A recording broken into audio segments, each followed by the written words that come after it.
Well, I had some soup-worthy asparagus and an abundance of ripe avos, so I decided to make this chilled asparagus and avocado soup, which was quite tasty and really refreshing too.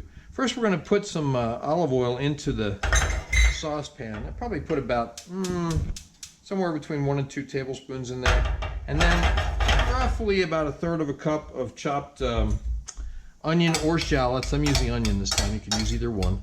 And we're going to sweat those. If you watch my videos, you know that sweating means to sweat out the moisture, okay? So we're going to just cook them until they're translucent, but not taking on any color. Okay, the onions are pretty much translucent. We're going to add the garlic, and we're going to sweat that for just a little while. Garlic burns fast and easy, as I've said many times.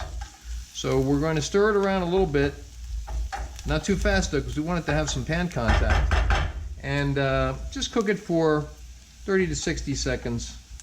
Okay, garlic's been sweating for a little less than 60 seconds probably. Now we're going to deglaze with some white wine, and using these little bottles, these are great for deglazing, great for cooking. Okay, this is a Pinot Grigio, and we're going to put in probably about 1/4 of a cup, and we're going to let that reduce until it is just dry or almost wet. I mean, almost almost dry or just wet. Okay, there's just a little moisture in the bottom. Okay, our mirepoix is almost dry, just wet. Now we're going to add the asparagus. Have about a cup of asparagus pieces that have been cut to about 1/2 inch, 1/4 inch, 1/2 inch long.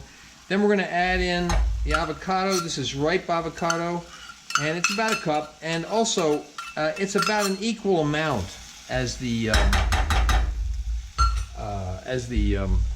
asparagus. Now we're going to add chicken stock.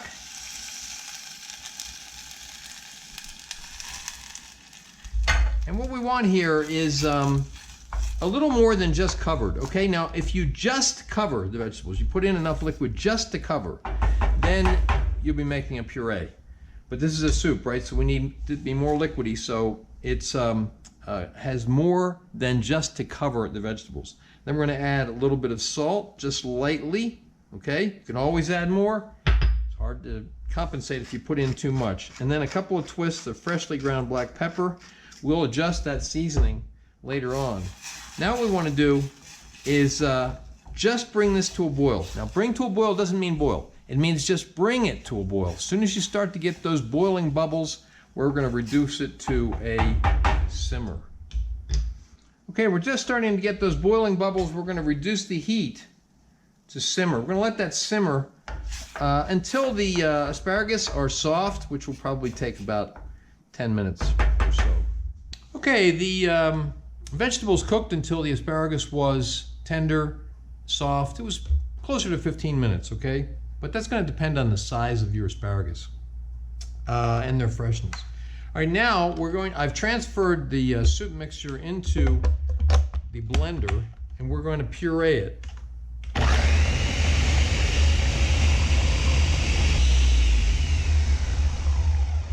Okay, let's take a look at it. Oh, it looks nice and pureed. Okay, now we're going to strain it.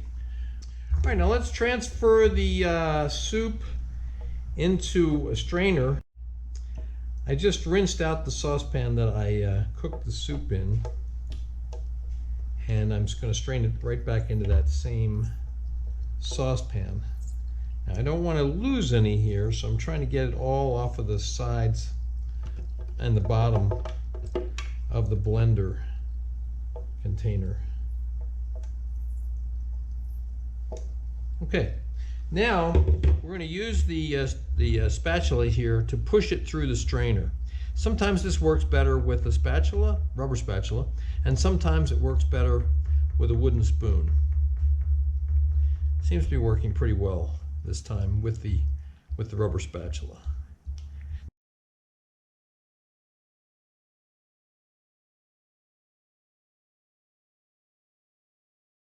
It looks like we've gotten everything to press through that's going to press through. What's left in the strainer is fibers from the asparagus. Now what I want to do is rinse off my spatula and then get the extra soup off the bottom of this strainer.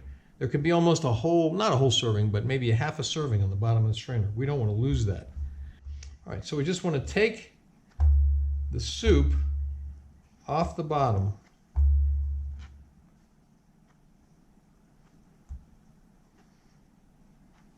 Good. All right, now let's stir it up and see what kind of consistency we have. Is it too thick to be soup? No, I don't think it is. I think it is just, maybe we'll just add just a little bit of water. Now you could also thin it with stock, chicken stock. I'm using water right now. If I need to do a lot of thinning, I'd use stock because the water would kind of dilute the flavor, but I'm just adding just a little bit of water or liquid here to dilute it. So I'm going to use water, and I don't think that's going to affect the flavor. Okay, now let's adjust the seasoning.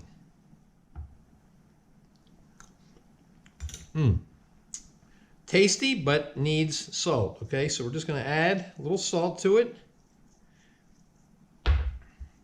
Another couple of grinds of freshly ground black pepper. Stir it up.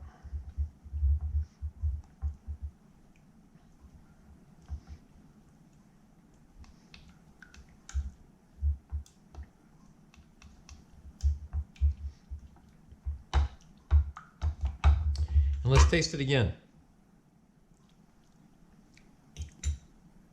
Good. You can just barely taste that salt flavor coming through, and that's what we want, okay? So now what we're going to do is we're going to chill this until we're ready to plate up. Okay, let's plate up the soup. It's been chilling for a couple hours. I'm just going to plate up one for the camera, okay?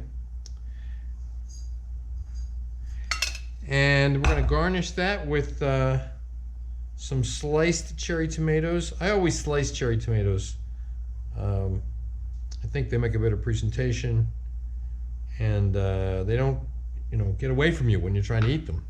And then I'm just going to give a little twist of pink peppercorns. And there we have it, chilled Asparacado soup.